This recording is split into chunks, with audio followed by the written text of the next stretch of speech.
Hi friends, ఇలా వాతావరణం చల్లగా స్పెషల్ ఏం చేస్తున్నామంటే ఇలా నైట్ డిన్నర్కి ప్రిపేర్ అయ్యేదంటే చికెన్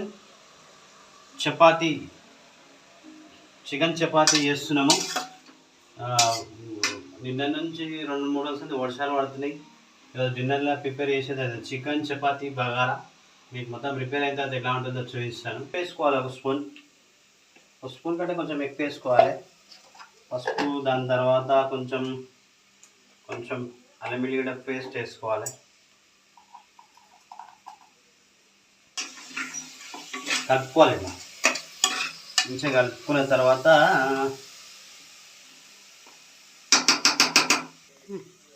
ఇక్కడ చూపే కట్ చేయ వీడియో. హాయ్ గాయ్స్, ఇప్పుడు చికెన్ వేసుకోవాలి. ఉల్లిగడ్డ మగ్గింది. చికెన్ వేసుకున్న తర్వాత ఏం చేయాలంటే కొంచెం మనం ఇలా కలుపుకోవాలి. ఉల్లిగడ్డ ఇట్లా ఉంది కదా, ఇట్లా మంచిగా మసాలాలు మొత్తం ఉల్లిగడ్డకు పట్టినాయి కాబట్టి కొద్దిగా మూత పెట్టుకుందాము. తర్వాత ఉప్పు కారం మసాలా వేసుకుందాం. ఇప్పుడు మన చికెన్ అనేది కొంచెం మగ్గింది. ఇప్పుడు 1/2 kg చికెన్కి 2 స్పూన్ల కారం అంటే కొంచెం ఎక్కువ వేసుకోవాలి.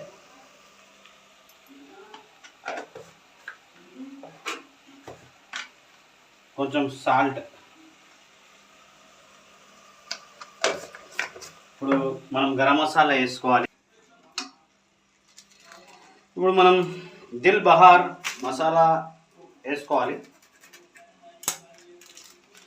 దిల్ బహార్ మసాలా వేసుకున్న తర్వాత మనం ఇలా మంచిగా కొంచెం చికెన్ కొంచెం ఆ మసాలాల ఫ్లేవర్ అనేది దానికి పట్టాలి, మగ్గాలి. ఒక 10 minutes మగ్గిన తర్వాత మళ్ళీ వాటర్ పోసిన తర్వాత ఇప్పుడు కొంచెం వాటర్ పోసుకున్నాం. మనం ఒక ఎల్లిపాయల గడ్డ నీడిస్తున్నాం. ఇలా చాలా బాగుంటుంది, సూపర్ ఉంటుంది ఎల్లిపాయల గడ్డ. ఈ వాతావరణం బట్టి ఒక 5 విజిల్స్ వచ్చే వరకు మనం కుక్ చేసుకుందాం. 5 విజిల్స్ రాగానే ఇప్పుడు కొబ్బరి పొడి వేసుకుందాం. కొబ్బరి పొడి స్పెషల్ చికెన్లో బాగుంటుంది, మీరు ట్రై చేయండి. ఒక స్పూన్ వేసుకోవాలి అంతే. ఒక స్పూన్, ఎక్కువ ఐటమ్ వేసుకోవద్దు. ఒక స్పూన్ సార్. టేస్ట్ చాలా బాగా అవుతుంది కొబ్బరి పొడి వేసుకుంటే. టేస్ట్ జర గ్రే అనేది కొంచెం చిక్కగా అవుతుంది, చాలా బాగుంటుంది. చాలా బాగుంటుంది. గ్రే అనేది కొంచెం దగ్గరకు అవుతుంది. మనం ఇంతకుముందు మర్చిపోయినాము, మళ్ళీ వచ్చింది, మళ్ళీ మనం వేస్తున్నాము. ఇప్పుడు ఒక 5 విజిల్స్ వచ్చే వరకు పెట్టుకున్నాం.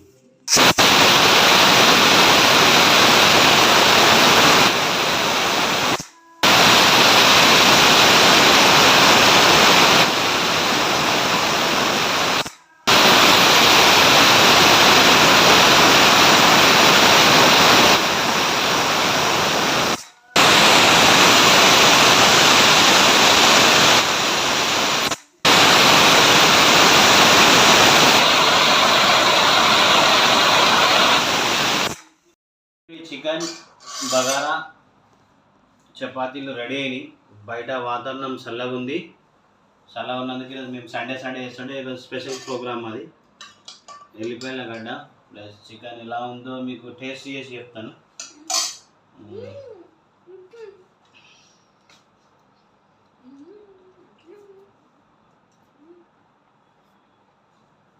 సూపర్ ఉంది, చాలా బాగుంది. కామెంట్ బాక్స్లో కామెంట్ చేయండి, ఎలా ఉందో చెప్పండి.